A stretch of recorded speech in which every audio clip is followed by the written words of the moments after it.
রাষ্ট্র পরিচালনার সময়ে এদেশের আইনের শাসন প্রতিষ্ঠার জন্য, গণতন্ত্রকে সুপ্রতিষ্ঠিত করার জন্য, বিচার বিভাগের স্বাধীনতার জন্য অবদান রেখে গেছেন। তিনি বহুদলীয় গণতন্ত্র প্রবর্তন করে বিচার বিভাগের স্বাধীনতার জন্য সুপ্রিম জুডিশিয়াল কাউন্সিল প্রতিষ্ঠা করে দিয়েছেন।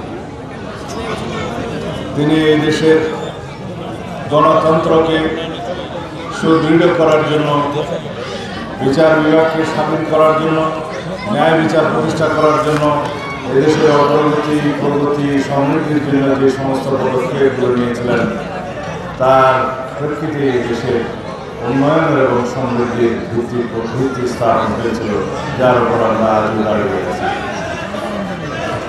এদেশের গণতন্ত্রকে রুখে দেওয়ার জন্য, এদেশের অগ্রযাত্রাকে রুখে দেওয়ার জন্য অত্যন্ত সুপরিকল্পিতভাবে, ষড়যন্ত্রমূলকভাবে শহীদ রাষ্ট্রপতি জিয়া রহমানকে হত্যা করা হয়েছে নির্মমভাবে। আজকে আমাদের এই দিনের শপথ হোক, আমরা এই শোককে শক্তিতে পরিণত করে যেন আমাদের আগামী দিনের জন্য একটি শক্তিশালী, গণতান্ত্রিক এবং সাম্যের ভিত্তিতে, সামাজিক সুবিচারের ভিত্তিতে একটি রাষ্ট্র এবং সমাজ নির্মাণ করতে পারি। যে আকাঙ্ক্ষা নিয়ে আমাদের সন্তানরা, এদেশের ছাত্র জনতা বুকের তাজা রক্ত ধরে দিয়ে এদেশে গণঅভ্যুত্থান করে ফ্যাসিবাদের বিদায় ঘটিয়েছে, ফ্যাসিবাদের পতন ঘটিয়েছে।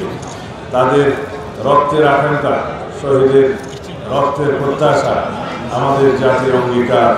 আমরা এই রাষ্ট্রে একটি শক্তিশালী গণতান্ত্রিক ভিত্তি স্থাপন করব, সাংবিধানিক কাঠামো ভিত্তি স্থাপন করব, এই দেশকে একটি সামাজিক সুবিচার ভিত্তিক বৈষম্যহীন রাষ্ট্রে পরিণত করব, যার মধ্য দিয়ে আমাদের সামাজিক অগ্রগতি হবে, অর্থনৈতিক অগ্রগতি হবে এবং অর্থনৈতিক মুক্তি হবে।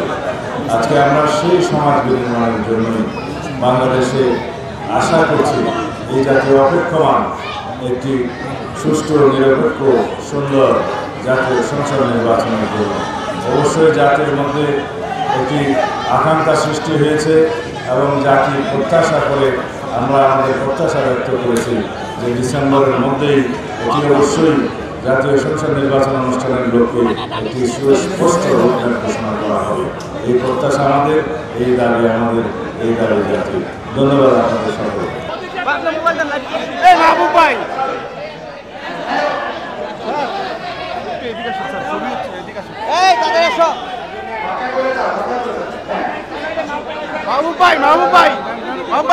ছবি হচ্ছে না, ছবি হচ্ছে না।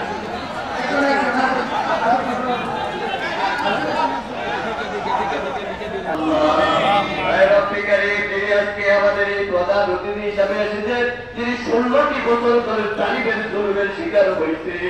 আল্লাহ, তুমি ওনাকে সুস্থতার সাথে আমাদের মাঝে ফিরিয়ে দিয়েছো, আলহামদুলিল্লাহ।